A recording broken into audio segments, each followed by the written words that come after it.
mempersiapkan menyambut Ramadan. Karena apa? Ramadan itu merupakan tamu yang agung, ya. Banyak hadis yang menyebutkan keutamaan Ramadan. Dalam satu hadisnya Rasulullah menyampaikan, "As-siyamu wal Qur'an yashfa'ani lil abdi yaumal qiyamah." Bahwa puasa dan Al-Quran akan memberikan syafaat bagi kita di yaumil qiyamah. Syafaat itu apa ibu-ibu? Syafaat itu seperti apa ya? Bonus atau mungkin bisa berupa ampunan gitu ya. Kalau kita diibaratkan barang itu, kita ingin beli barang, tas misalnya, harganya 10 juta Bu. Tapi uang kita hanya 1 juta, berarti kurangnya berapa? 9 juta. Kira-kira kurangnya banyak atau kurang? Sedikit, kurangnya banyak. Nah, syafaat itu ibaratnya itu yang 9 jutanya itu Allah kasih. Ya, jadi misalnya kita harusnya masuk ke surga ini harus dengan kebaikan yang sekian banyak gitu. Ternyata kita masih kurang sekali. Karena kita sholat, kita puasa, kita ngaji, majelis taklim.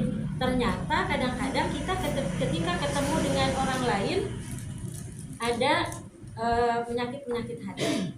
Ya, misalnya kita ketemu tetangga yang satu membicarakan tetangga yang lain. Akhirnya kata Rasulullah, hasad itu akan memakan kebaikan kita seperti kayu bakar seperti api yang menghabiskan kayu bakar.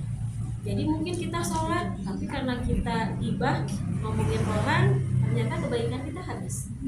Kita bersedekah, kemudian kita ngerasani orang lain mungkin sakit hati, terdolimi, kebaikan kita juga habis. Ya, jadi kita melakukan banyak kebaikan, ternyata di akhirat kita tidak mendapatkan apa-apa. Nah, dengan adanya syafaat, semoga ibadah-ibadah yang kita lakukan, kalaupun nanti ternyata pahalanya terkurangi, bisa tertutup dengan syafaat itu. Makanya di hadis tadi disampaikan, As-siyamu wal Qur'an yashfa'ani lil abdi yaumal qiyamah. Bahwa puasa dan Al-Quran itu akan menjadi syafaat bagi seorang hamba di hari kiamat. Nah, dalam surah Al-Baqarah disampaikan, Syahrul Ramadan alladzi unzila fihil Qur'an hudal linnasi wa bayyinatin minal huda wal furqan. Jadi bulan Ramadan adalah bulan diturunkannya Al-Quran. Ya, jadi Al-Quran itu ibu-ibu turun ke dunia ini tidak secara sekaligus, tapi dari sisi Allah turun secara sekaligus di bulan Ramadan. Hanya diturunkan kepada kita ke langit dunia melalui malaikat Jibril kepada Rasulullah itu secara bertahap. Ya, surah yang pertama turun apa Bu? Surah Al-Alaq. Ya, surah Al-Alaq. Apakah langsung lengkap sekaligus ayat 1 sampai selesai? Itu tidak, ya. Ayat yang pertama turun itu Al-Alaq hanya ayat 1 sampai 5. Tentang apa? Tentang ilmu. Iqra bismi rabbikal ladzi khalaq. Khalaqal insana min 'alaq. Iqra wa rabbukal akram. Alladzi 'allama bil qalam. Jadi ayat yang pertama turun melalui malaikat Jibril kepada Rasulullah SAW adalah ayat yang mengisyaratkan tentang ilmu pengetahuan, tentang Iqra, membaca.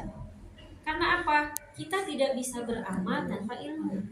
Kita tidak bisa menjalankan peran kita sebagai khalifah, ya. Karena dulu sebetulnya malaikat itu bertanya sama Allah, ya Allah, kenapa engkau angkat makhluk yang suka membuat kerusakan di bumi menjadi khalifah? Jadi malaikat itu sudah tahu manusia itu kecenderungannya itu merusak.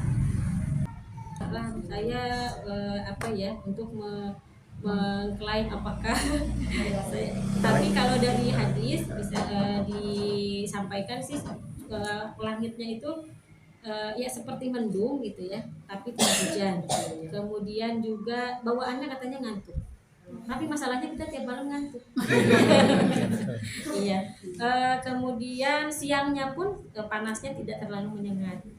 Kemudian sinar mataharinya itu redup, dan kondisinya itu katanya bagi orang yang mendapatkan Lailatul Qadar itu ada ketenangan, betul-betul terasa tenang, bahagia gitu.